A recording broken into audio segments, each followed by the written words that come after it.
I should probably say real fast, and I'll just put this at the start. Is like anyone watching this, this is not this video is not a feel-good video in many ways. We're trying to be helpful, but maybe if you are newly diagnosed, important thing to understand is that a lot of people who have been through cancer develop sort of dark humor, morbid humor. Maybe take it with a little bit of like, don't take it literally. We're just kind of, I mean, you can take it a little You literally, know, but take it kind with of some have to about salt. that. Dip it Anyway, in salt, brine it.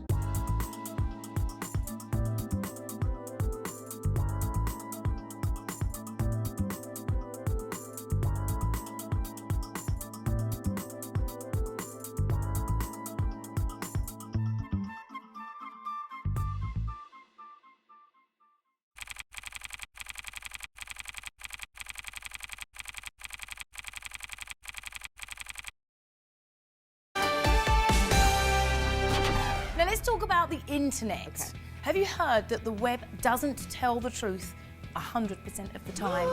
What? I know. for the question, what is cancer?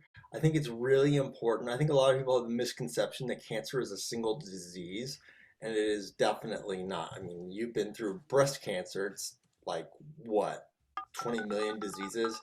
Brain cancer is at least 120 that they know about that have been documented.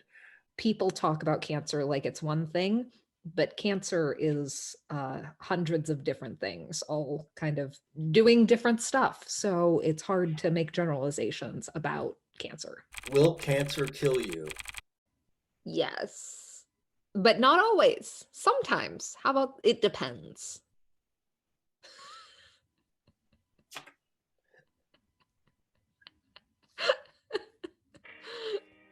Is that not at all helpful? The internet doesn't know if cancer will kill you. Shockingly. So, what are some of the answers you came across? Well, I will say that, I mean, there is sort of the mantra is don't talk to Dr. Google when you've been diagnosed because there's a lot of stuff that can kind of make you really scared, maybe even overly so. I mean, while cancer is no joke, say that with my fingers crossed, but I think you can't necessarily take what you read on the internet at face value. Some cancers have terrible diagnoses and people live a long time. So cancers have good prognoses. People, Prognosticai. yeah, people die quickly. So who knows? All I can say that would be helpful is that getting diagnosed with cancer is not automatically a death sentence. It's definitely not a death sentence. And something to keep in mind when you are looking at cancer Google is a number one, you're Googling about cancer, which is this big. But your cancer, the cancer that you have, is like this big.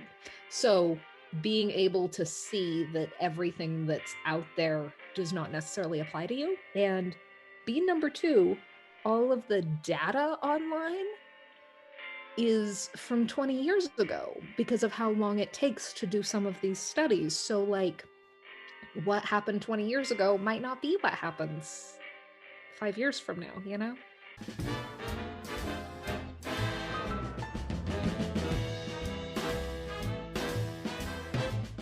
What does cancer look like?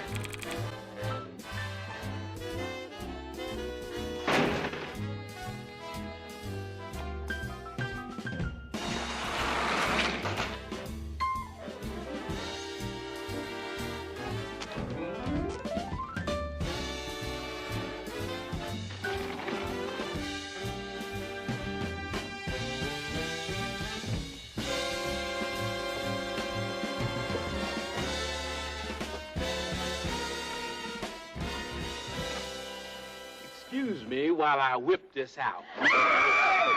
I guess cancer looks like me and cancer looks like you. Cancer looks like everyone, which is kind of crazy. Cancer doesn't care what color you are, doesn't care what your sexual orientation is, doesn't care about your gender, doesn't care about your, how much money you made last year, it doesn't care about anything. It's very indiscriminating.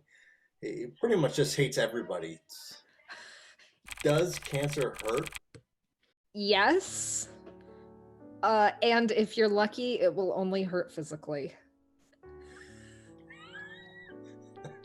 I don't know how helpful that is to people, especially the newbies. Like, I think when I was first diagnosed, that was my concern, was really just sort of like the physical components. I didn't really think of like the way worse thing, which is how it impacts you sort of emotionally and psychologically and all that. There's all kinds of mind games to be had in different ways. Well, and I will say for the physical pain, you have really amazing drugs. Cancer wasn't terribly painful for me. I mean, it was like a wall between me and the pain because I just kept up on my meds. So does cancer hurt? Maybe, if you don't have oxy.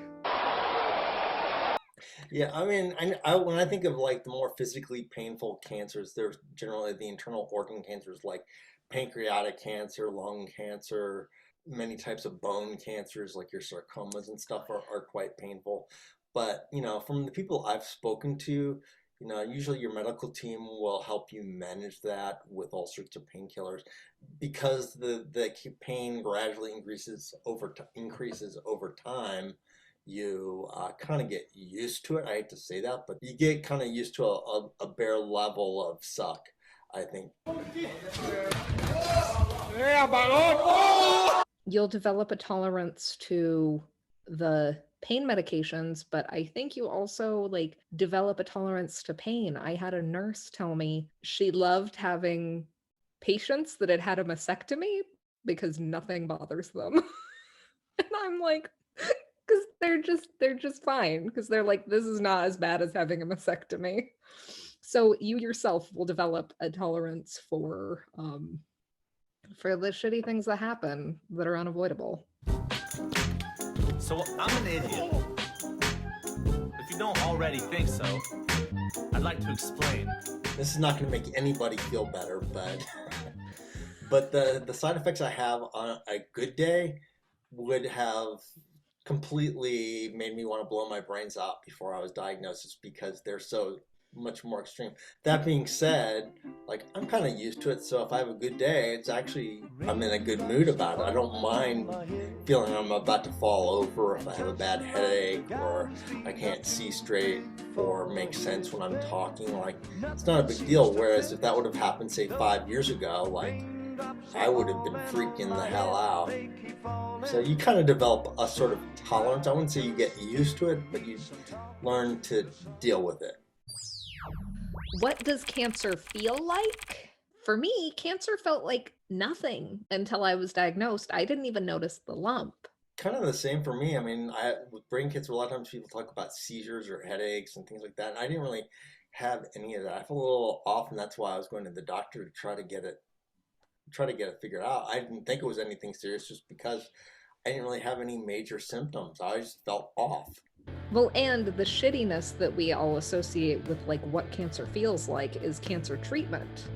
So what does cancer feel like if it's chemo or radiation or surgery? Maybe that's a different what cancer feels like, but cancer on its own, it doesn't feel like anything. I know, I hate when that happens. I can only speak to brain cancer, but I mean, I know what cancer, in terms of what it feels like after I went through treatment. It just felt like there was a piece of tinfoil that was burning in my brain, like not all the time, but sometimes.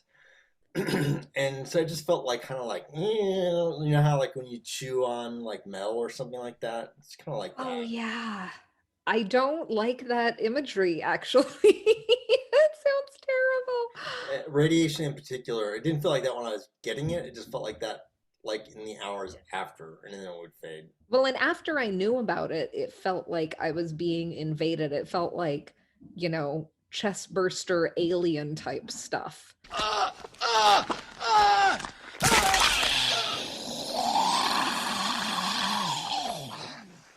Oh no, not again.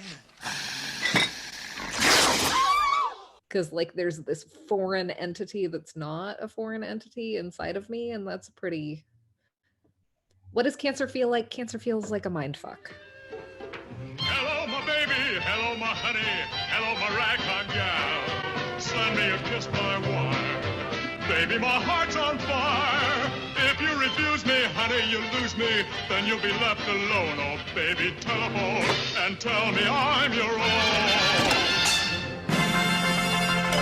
And there's a lot of people who don't have like major symptoms, and people talk about being in touch with their bodies and all that, and it's like everything's out the window with cancer. It's like you can be super in touch with your body and sense what's going on and still miss it. I was actually even joking about having brain cancer with my wife just a week before I was diagnosed, and I wasn't making those jokes like with any real intention or thought that I had brain cancer. I just made a joke, so I thought it would be funny to lay a guilt trip on her, but joke's on me. No, you just took this joke way too far, Rudy. Yeah. Why does cancer start? I mean, I know a lot of people are very concerned with like what caused their cancer.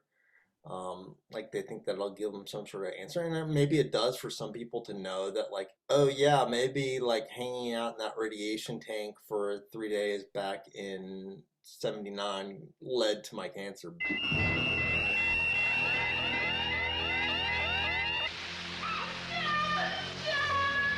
But I think in most cases, it's just dumb luck that caused your cancer. So for me personally, I was very healthy and fit and all that, and ate well and did all the right things, and I still got cancer. So to me, it doesn't really help very much. I'm more with like, how can I deal with this cancer?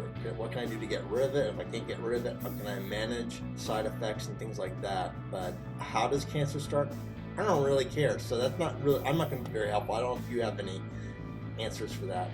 Well, it's funny, as I started researching it, we really don't know. The literature doesn't know. The literature doesn't know why cancer starts. We can associate certain things with cancer, kind of, like radiation pretty reliably causes cancer, and maybe alcohol, I'm drinking wine right now, is the closest like food link.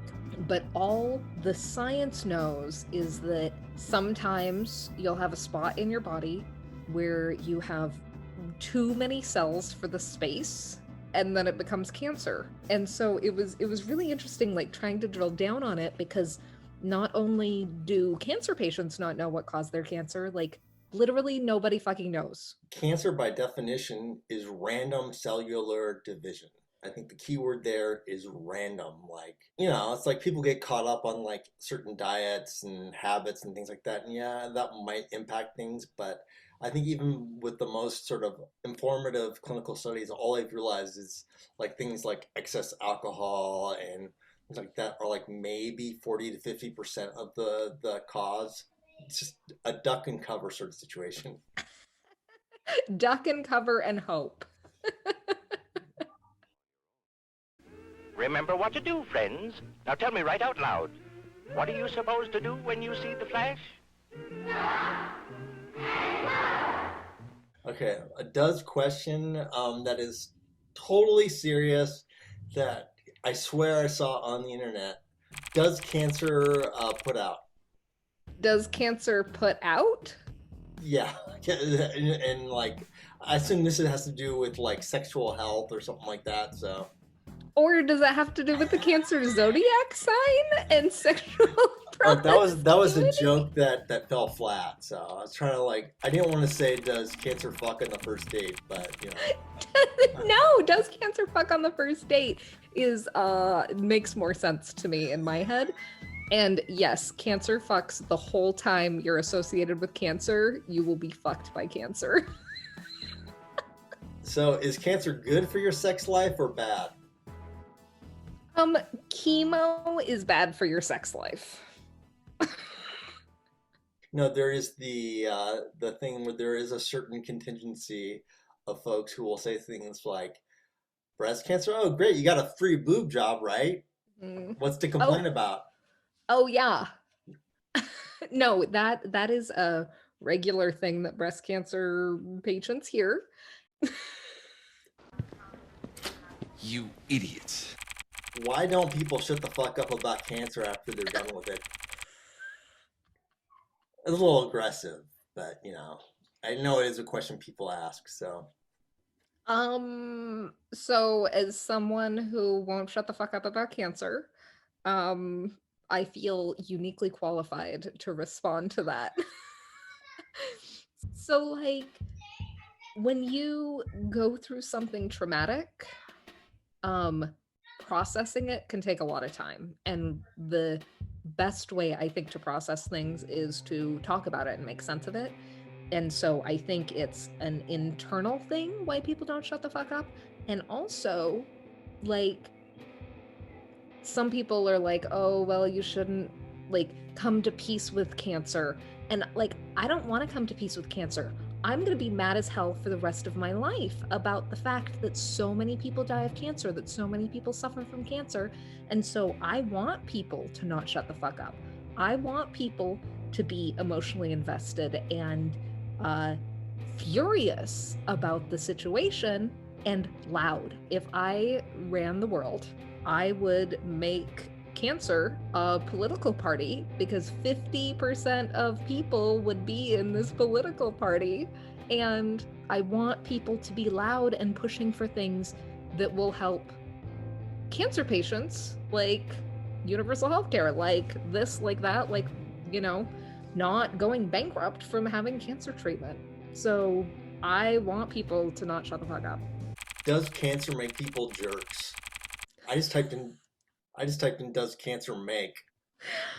So I would say, I think that cancer, and a lot of traumas, but cancer has a way of stripping you down to the most basic parts of yourself. And so some people are jerks. So jerks get jerkier, I think. I just want to know who is typing in, does cancer make people jerks? Like, why are they so angry at cancer patients? They have cancer. Like, be nice. Fuck Like, cancer patients. I'm gonna buy you a diamond so big, it's gonna make you puke. I don't want to puke. I don't want well. I just want you like you used to be. What happened to that man? Well, I'm gonna go then. And I don't need any of this. I don't need this stuff. And I don't need you. I don't need anything. Except this. This ashtray. And that's the only thing I need is this. I don't need this or this. Just this ashtray. This paddle game. The ashtray and the paddle game, and that's all I need. And this remote control. The ashtray and the paddle game and the remote control, and that's all I need. do people fake having cancer, and why? Yes. Yes. Like, not very often, but more often than should happen, because how much it should happen is zero. Let me ask the question this way. Are you faking having cancer? No. Are you faking having cancer, Rudy? I wish, but no. He was declared dead almost 30 years ago. I feel kind of like Andy Kaufman, how people thought that he was faking his cancer. There are people that believe he's been hiding out right here in Albuquerque. Well, maybe he is still alive, but I think I'm kind of like the Andy Kaufman of brain cancer. Like, people might think it's fake, but sadly, it's real. I think it's certainly possible that he's still alive. Edgewood writer Jack Bristow is part of a group of fans recently interviewed by the Huffington Post who explain in detail why some people believe Kaufman has created a whole different life in the land of enchantment. I do know that more people are accused of faking their cancer than people are faking having cancer. But you don't look sick. I mean, just because I'm hot as fuck.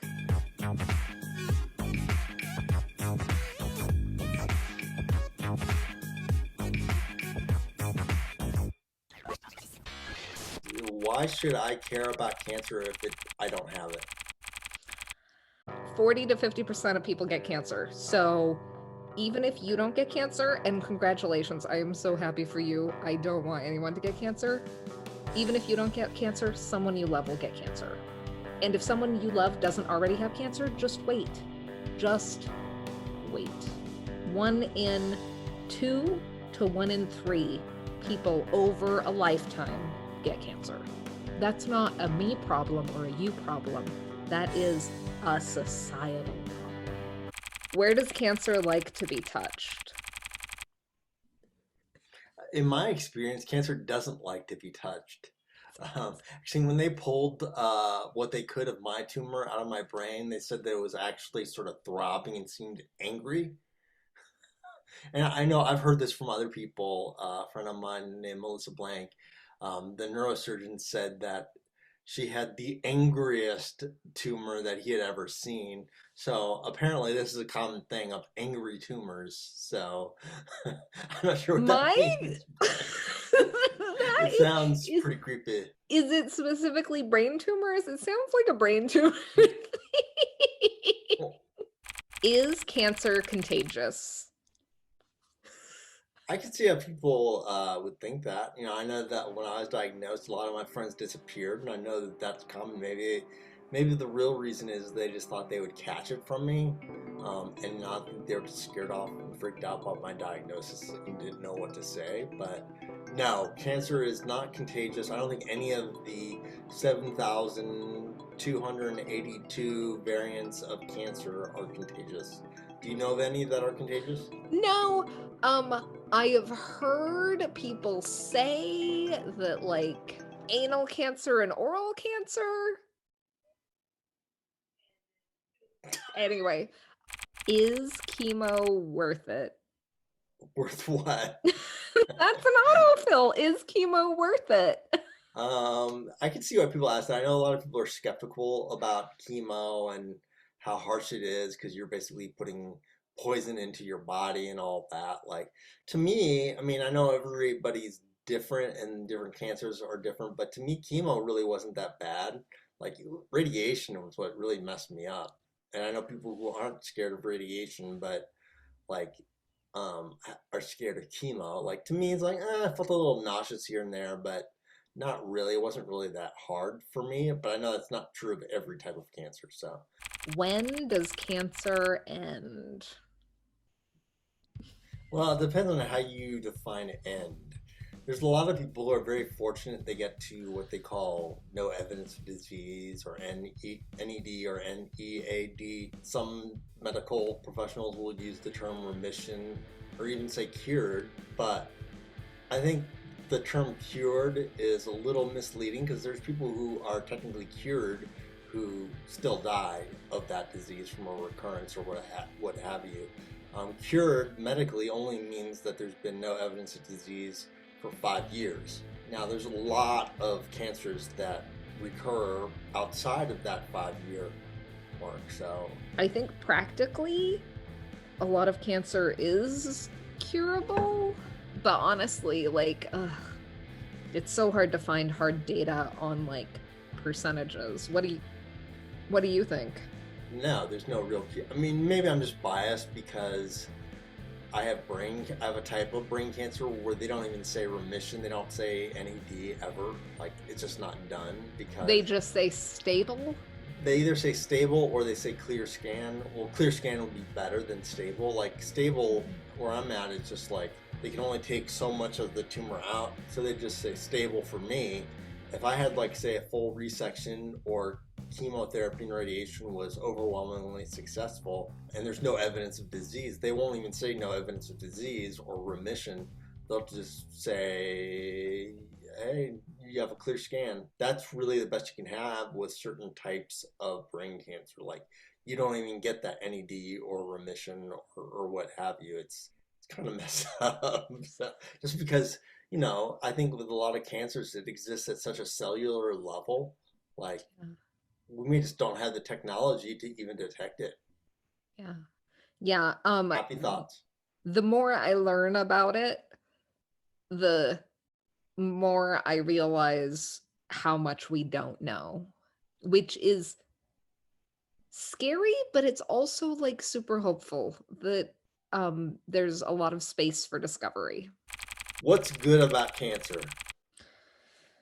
I will say that I don't think there's anything good about cancer. I think that people who are affected by cancer can choose to create good out of it and choose to react to it in good ways. But I don't think there's anything good about cancer. So fuck you, cancer. What do you think? I guess it's sort of like, is there a way to have cancer correctly? Not really. I think that's what this all sort of points to, is that there's no real answers. I mean, I will say that I think that if somebody is Googling or using Ask Jeeves or whatever search engine out there is, yeah. Jeeves, how can I improve my sales close rate? First, your selling technique should be adjusted. Should I try telemarketing? Well, telemarketing can be an effective sales. Jeeves, how do I get global product distribution? First, you might inquire. Introducing Jeeves, the world's first internet butler. Just ask a question and he finds the answer. Okay, I'll take 3 boxes. Jeeves, what's $1.50 multiplied by 3? Got a question? Ask Jeeves at ask.com. But anyway, if you are doing internet searches about cancer, you're not doing it the right way. Like, you are not looking in the right place. I mean, it's all the things you think that you are interested in knowing really aren't the things that you will be interested in 6 months from now. Like, once you're through those sort of first 6 months of treatment. Right now, you're just a big ball of confusion, but... Look at you. You are a disgrace to County General. If you're going to be working on my floor, you're going to look like an orderly. Now, button that shirt. Tie your shoelaces. Fix your collar. Pull up your socks. And fix that hair. I'm so confused.